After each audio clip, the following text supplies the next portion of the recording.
And because we don't control our brands, the fulfillment business has to change.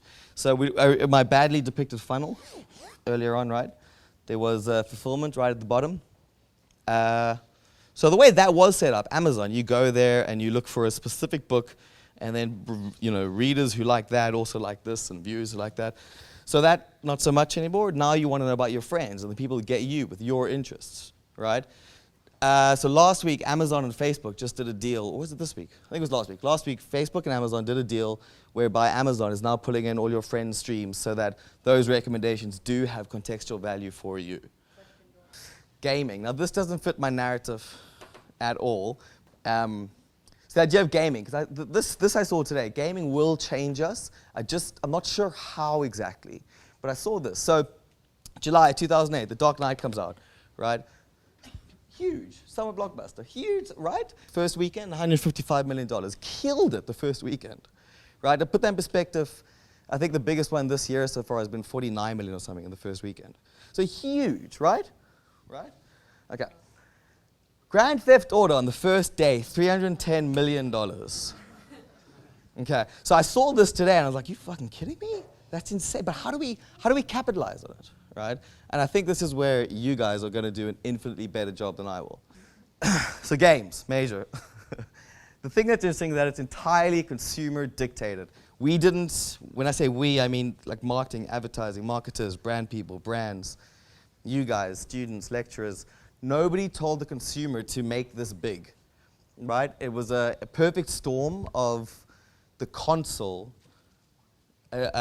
attaching to you emotionally and changing your behavior, as well as, in parallel with that, the technology moving fast enough so that I could play with my friend in Cape Town, or whatever the case may be, right? So I think it's really big. I think it's really, really, really, really, really, really, really big, is that we didn't make this, right? We did not make games so big for consumption, right? Because we still, as you saw by the stat earlier, we still throw all our money at 30-second spots and creative, right? That's what we do as advertisers. So I think this is massive. And I think this speaks directly to my main point, which is that consumers are in charge.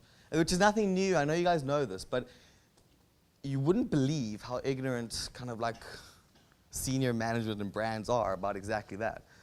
So mobile. Mobile's changed the game. Okay, now this is a bit of an industry in-joke because since what, like 2001, this is the year of mobile. This is the year of mobile. This is the year of mobile. This is the year of mobile. This is the year of mobile, right? It has to be, right? I mean, it has to be. It just feels right. It's got so much press, and it's overcome the major hurdles in terms of distribution, in terms of network, and in terms of the handset. And also the biggest hurdle is consumer understanding about how data works. So this is how people use their mobile for interwebs on average, okay? This is how iPhone users use their phone for interwebs. It's genuinely shifted consumer behavior, once again. So still not really my big point about mobile. This is coming back to the idea of adjacent services. So Craft, this was their app. Again, they're not selling anything. You can look at recipes, there's a whole bunch of stuff you can do, and Craft, the holding, is adjacent to the actual app, which has genuine utility every day to the consumer. There's also a reason to use this thing every single day. Why I see a lot of value in this is because it is behaviorally changing. Not even habits, it changes decisions on the spot. This is for real, the first online thing that is changing offline behavior. So we've spoken about the consumer having changed, right? Would you guys agree that the consumer's changed in the sense that the consumer is not passive? Really not passive, makes demands and has a lot to say. Like if a brand pisses you off, you're going to make us think about it, right? So it was not always so. So if the consumer's changed from just being a dude with steaming bacon coming out of his cup, and now he's awesome high-res image, a consumer, part of community, a participant, a producer, a customer, and a user. So the consumer's got different persona happening, and if the consumer has changed, then advertising, it will change. So it's going to change more the next 5 years than in the previous 50 years. So if the consumer's changed, and if marketing, advertising has changed, then agencies have got to change. They need to change, right? at the moment, agencies, there's two models and there's one approach.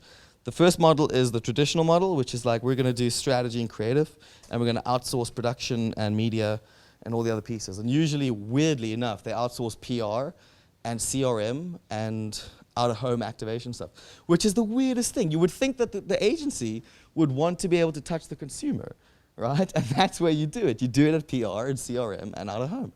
Anyway, so that's the first model. And then your second model is the digital agency, who generally own creative and strategy, but they outsource content, weird, and production, and oftentimes they will be second in line for user experience, which is kind of weird. And then the one approach to it, and this is the big one, this is really my money shot, agencies still look through the lens of the brand.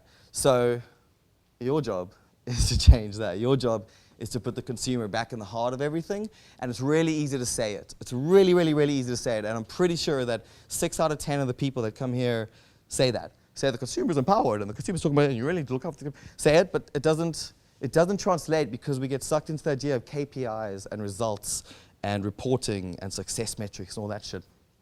So if there's one piece of advice that I can give you guys, right, it's that passion always carries the day. Passion always carries the day. I've yet to see somebody pitch something passionately and feel it, and it not at least going down the chain until it dies, right? So if you feel for something and it's going to die, let it die on somebody else's table. Don't ever let it die on your table. So agencies need to change. They're not my slides. Prettier slides in the deck, not mine. So they need to be multidisciplinary, right? Like as I've said, especially in today's fractured media, in the space of owned, earned, and bought media, to not have media look at consumer buying behavior and consumer strategy is ridiculous, as it is for digital to not have a stake in creative. So agencies need to upskill themselves and to be multidisciplinary. And this is the best time ever in agency land at the moment where you guys are, because you haven't dealt with the politics. It's a shit show. They need to be effective because increasingly brands are asking them to do more with their money. Digital has a strong place here because digital works much harder and is much more accountable than anything else. Attractive because consumers care. I just do that because I'm a mermaid. Powerful, same thing. It needs to, because increasingly consumers are less about the sizzle, more about the steak. You know, I grew up with sell the sizzle, not the steak, and that's changing a little. Increasingly, consumers want more bang for buck. So the message has to change as well, and it's a bit of a heavy slide, but basically, you know, we need to stop interrupting conversations and start engaging with conversations. We need to stop directing people and start connecting people. We need to stop shouting. We need to start delivering content. You can read it for yourselves. In short, the consumer matters, right? So put the consumer back at the heart of everything you guys do. When you look at something, ask yourselves, does this have genuine value for my consumer, right? Like, it might go away for brand health and brand lift and brand sales, and you do. Like, don't get me wrong, I'm not naive. We do need to answer those questions as well. You wouldn't go down a blind alley if it didn't make sense fiscally, right? But increasingly, the consumer needs to come back to the front. So that's the one thing I kind of want to leave you guys with. Thanks for listening.